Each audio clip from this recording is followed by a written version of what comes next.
Пая батьковский с душою поздравляем МВД, что время непростое, не кидайте в беде, что время непростое, честно служите стране. Ну что, красавчик, чирики-чики-чик, сейчас погадаю вам на запрещенных БЧБ-картах всю правду расскажу. Ай, не-не-не-не.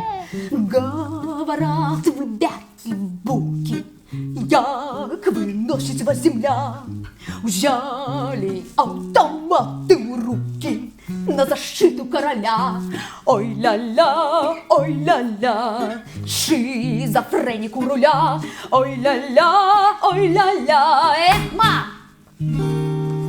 Кубраков министр приличный, там не держат дураков. нехт не любит заграничных и продажных смагаров. Кубраков, короля хранит престол, бдит Иван священное корыто. Карпенков гуманных фраер, Перед государством чист, хочет будовать концлагер, говорит, что не фашист. не фашист, Нават трошки пацифист, за любовь и мир громит витрины. балаба, Культурный дядька, театрал, конечно, тот, самый преданный я батька.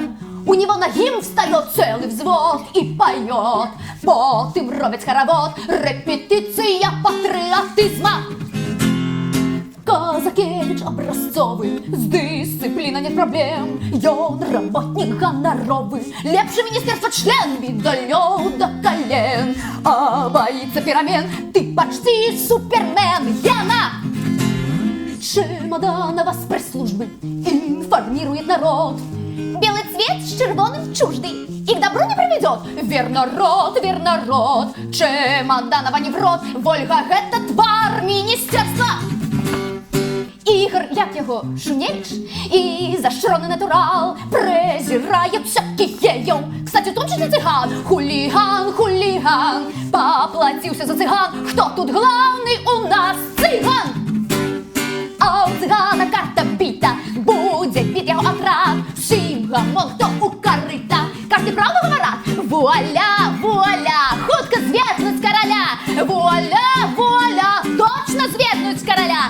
Вуаля,